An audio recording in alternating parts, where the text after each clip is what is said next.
Chapter है coordinate geometry, class 10th, exercise 7.1, question number 8। Find the values of y। तो यहाँ पर y के वैल्यू निकालने हैं। For which the distance between the points p and q। यहाँ पर दो पॉइंट्स गिवन है, एक तो p जिसके कोऑर्डिनेट्स 2, -3 एंड दूसरा पॉइंट q है जिसके coordinates 10, y is 10 units. So it is given that जो यहाँ पर जो गिवन पॉइंट्स है, the distance between the points these two points, इनके दरमियान जो डिस्टेंस है वो है 10 units. It is given that distance between p and q it is 10 units. तो यहाँ पर हमें y का वैल्यू निकालना है। तो यहाँ पर पहले देखेंगे जो गिवन पॉइंट्स है, तो सॉल्यूशन लेंगे इसका। द गिवन पॉइंट्स आर, वो है एक तो p है, उसके हैं कोऑर्डिनेट्स 2, -3 एंड दूसरा पॉइंट q है, उसके हैं coordinates 10, y। So according to question तो लिखेंगे अकॉर्डिंग टू क्वेश्चन जो गिवन है यहाँ पर, इन दोनों के दरमियान जो डिस्टेंस है वो है 10 units. That means PQ it is equal to 10। PQ means distance between point P and point Q, it is given, it is 10। अब हम यूज करेंगे डिस्टेंस फार्मूला, तो निकालेंगे P और Q के दरमियान distance by using distance formula, तो तभी इक्वेशन बनेगी।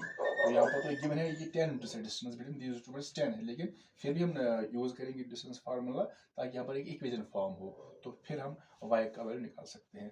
तो जो है यहाँ पर distance form square root of p and q के मान x2 माइनस x1, 10 माइनस 2, लेनी है एब्सेसा 2 को 10 माइनस 2 और 2 माइनस 10। तो यहाँ पर 10 minus 2 whole square plus y2 minus y1 that is y minus फिर फार्मूला का ये है -3, तो ऐसे लिखेंगे शॉर्ट ब्रैकेट में। तो यहाँ पर स्क्वायर है तो यूज करेंगे हम long bracket. Now it is equal to 10, तो यहाँ पर आएगा square root of 10 minus 2 it is equal to 8, यहाँ पर स्क्वायर प्लस, तो पहले यहाँ पर ये सॉल्व करेंगे शॉर्ट ब्रैकेट। सो ऐसे y माइनस इंटू माइनस, क्योंकि ब्रैकेट का मतलब है multiplication, minus into minus plus 3, फिर है long bracket, it is whole square, it is equal to 10। तो यहाँ पर आएगा square root of 8 square means 8 into 8 that is 64 plus, यहाँ पर अप्लाई होगा a plus B whole square. तो यहाँ पर जो स्क्वायर है y प्लस 3 को, तो यहाँ पर हम ये नहीं लिख सकते y स्क्वायर प्लस 3, गलत हो जाएगा, y square plus 3 square wrong.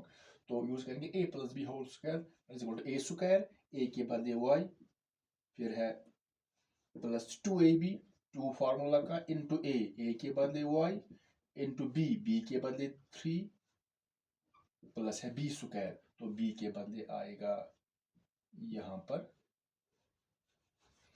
b के बदले आएगा यहाँ पर 3 square, it is equal to 10। तो यहाँ पर अब आएगा 64, ऐसे ही आएगा 64 प्लस y स्क्वायर ही रहेगा प्लस इन तीन का मल्टीपल करना है, 2 इंटू वाई इंटू 3, तो मल्टीपल होगा 2 और 3 को, 2 3 6, 6 into Y that is 6y, फिर है plus 3 square means 3 into 3 that is 9, it is equal to 10। तो अगेन स्क्वायर रूट ऑफ, यहाँ पर देखेंगे लाइक टर्म्स कौन है, 64 और 9, ये दोनों कॉन्स्टेंट्स है तो इनको ऐड होगा 64 प्लस 9, तो आएगा 9 और 4 यहाँ पर 30 एंड 6 और 1 इट इज 7। सो 64 और 9 73 प्लस आएगा y square plus 6y, it is equal to 10। So 73 plus y square plus 6y, तो इनमें से अब किसी को ना तो ऐड होगा ना सब्ट्रैक्ट, ये सभी तीनों अनलाइक टर्म्स है, लेकिन यहाँ पर स्क्वायर रूट है, यहाँ पर स्क्वायर रूट है, तो हमें यहाँ पर पहले स्क्वायर रूट को कैंसिल करना पड़ेगा। तो कैसे स्क्वायर रूट कैंसिल होता है, अगर होल स्क्वायर होगा इसको, तो यहाँ पर हम यूज करेंगे कि स्क्वायरिंग ऑन बोथ साइड्स, हम यहाँ पर भी स्क्वायर चढ़ाएंगे और यहाँ पर भी स्क्वायर, तो यहाँ पर लिखेंगे squaring on both sides, squaring on both sides. तो स्क्वायरिंग क्यों करनी है, क्योंकि ये स्क्वायर रूट को कैंसिल करने के लिए। तो ऐसे आएगा, पहले लिखेंगे क्या है, left side square root of 73 plus y square plus 6y, it is equal to 10। तो स्क्वायरिंग करेंगे बोथ साइड्स, तो यहाँ पर भी स्क्वायर आएगा होल स्क्वायर, सबको ऐसे तो यहाँ पर भी स्क्वायर आएगा। इससे कोई फर्क नहीं पड़ेगा क्योंकि ये स्क्वायर दोबारा कैंसिल कर सकते हैं। तो हम अब स्क्वायर और रूट कैंसिल करेंगे क्योंकि हमने स्क्वायरिंग की है ये स्क्वायर को कैंसिल करने के लिए। तो यहाँ पर आएगा फिर 73 plus Y square plus 6y is equal to 10 square means 10 into 10 that is 100। तो अब इसको लाएंगे जनरल फॉर्म में। तो पहले आएगा स्क्वायर, ये प्लस वाई स्क्वायर है, ऐसे प्लस वाई स्क्वायर, फिर है प्लस 6y, उसके बाद आएगा 73। खाली हमने प्लेस चेंज किया है, पहले वाई स्क्वायर फिर y, उसके बाद कॉन्स्टेंट साइन चेंज नहीं किया है। यहाँ पर ये प्लस 100 है, लेफ्ट में आएगा तो बनेगा minus 100, it is equal to 0।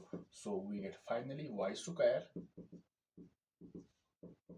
Plus 6y, एक पॉजिटिव दूसरा नेगेटिव क्योंकि ये लाइक टर्म्स हैं, दोनों कांस्टेंट है, एक पॉजिटिव दूसरा नेगेटिव सेपरेट होगा। 100 में से 73 करेंगे माइनस तो आएगा -27, इट इज इक्वल टू 0। अब यहाँ पर देखेंगे, यहाँ पर फॉर्म होगी एक क्वाड्रेटिक इक्वेशन, इसीलिए हमने यहाँ पर डिस्टेंस जो गिवन थी वो 10 यूनिट्स थी, लेकिन हमने दोबारा यूज की डिस्टेंस फार्मूला ताकि इक्वेशन फॉर्म हो। तो फिर फाइनली ये क्वाड इक्वेशन फॉर्म हो गई। तो हम इसका वैल्यू निकालेंगे किसी भी मेथड, जैसे हमने अपने किया है क्वाड्रेटिक इक्वेशन में, जैसे फैक्टराइज यानी सेपरेटिंग द मिडल टर्म, एक और मेथड है बाय यूजिंग क्वाड्रेटिक फार्मूला। तो कोई भी मेथड हम यहाँ पर यूज कर सकते हैं इस y का वैल्यू निकालने के लिए क्योंकि ये क्वाड्रेटिक इक्वेशन बन गई। तो कैसे हम फिर इसको, तो हम यहाँ पर यूज करेंगे सेपरेटिंग द मिडल टर्म। तो सिंपल हम लिख सकते हैं ऐसे, जो सम होता है, सम जो होगा वो होना चाहिए +6 के बराबर, और जो प्रोडक्ट होगा वो होगा 27 into coefficient of Y square that is 1, यहाँ पर 1 है, so -27 into 1, -27 into 1 that is -27। तो जो सम होगा वो 6 के बराबर होना चाहिए, और जो प्रोडक्ट होगा constant into coefficient of Y square that is 1, so -27 into 1 is -27। अब यहाँ पर जो मिडल टर्म है, लेकिन जो मिडल टर्म होगी वो हमेशा y वाली टर्म रहनी चाहिए, तो इसको हमें हमेशा बीच में रखना है। तो पहले वाई स्क्वायर, उसके बाद y वाली टर्म, उसके बाद कांस्टेंट, तो तभी हम यूज करेंगे ये वाला method separating the middle term. तो यहाँ पर आएगा ऐसे, वाई स्क्वायर को ऐसे रखेंगे, जो -27 ये भी ऐसे ही रहेगा, इट इज इक्वल टू 0। इसको करना है सेपरेट, दो हिस्से करने हैं, लेकिन कौन से दो हिस्से वो यहाँ पर देखेंगे। जो भी दो हिस्से करेंगे उनका जो सम होना या सब्ट्रैक्ट होगा वो 6 के बराबर होना चाहिए, और उनका जो प्रोडक्ट होना चाहिए वो होना चाहिए -27 के बराबर। तो यहाँ पर लेंगे 9 and 3, तो यहाँ पर लिखेंगे 9y क्योंकि y में है, तो 9y, और लिखेंगे 3y। तो ये दो टर्म्स हमने ली है। तो अगर हम 9 - 3 करेंगे तो 6 आएगा, एंड 9 3 27 आएगा।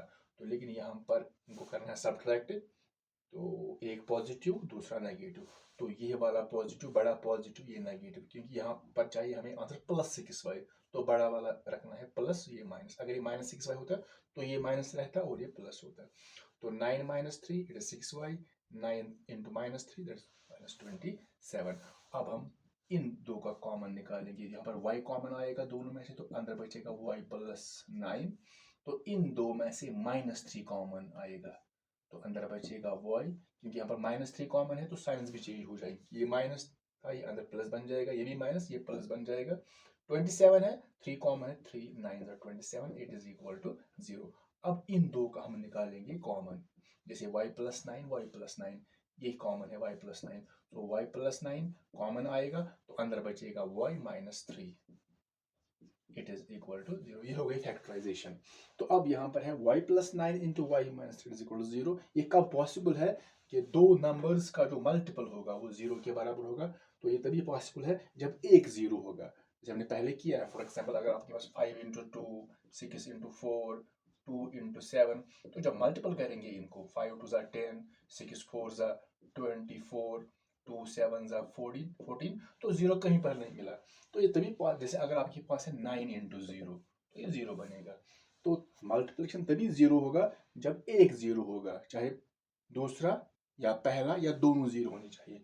सो y +9 इंटू y +, ये तभी पॉसिबल है कि इनका मल्टीपल 0 होगा जब इनमें से एक 0 होगा, या तो ये या तो ये। तो यहाँ पर लिखेंगे इधर या तो होना चाहिए y +9 0 के बराबर, और या होना चाहिए दिस y -3 0 के बराबर। तो y का वैल्यू निकालेंगे, y इज इक्वल टू 0, यहाँ पर है ये +9, तो यहाँ पर जाएगा -9, so y is equal to 0 -9 that is -9, तो यहाँ पर y इज इक्वल टू 0 -3 आएगा +3, so y is equal to 3 + 0 that is 3। तो y के यहाँ पर दो वैल्यू मिले, एक तो -9 एक तो 3, तो यहाँ पर दोनों वैल्यू हम लेंगे क्योंकि यहाँ पर हम कोई भी वैल्यू यहाँ पर रिजेक्ट नहीं कर सकते क्योंकि यहाँ पर हमें निकालने हैं y के वैल्यूज। तो y क्या है यहाँ पर है y, तो y क्या है यहाँ पर, y है यहाँ पर q का ऑर्डिनेट, दिस इज एब्सेसा, ये q का एब्सेसा है, दिस इज ऑर्डिनेट, ये जो y है q का ऑर्डिनेट है। तो जो ऑर्डिनेट होता है वो पॉजिटिव भी हो सकता है और नेगेटिव भी हो सकता है, तो यहाँ पर इनमें से कोई नहीं होगा। देयरफॉर जो y का वैल्यू है, देयरफॉर y इज इक्वल, एक तो -9 दूसरा है, एक तो -9 दूसरा है इसका value 3, so the value of y is -9 and 3।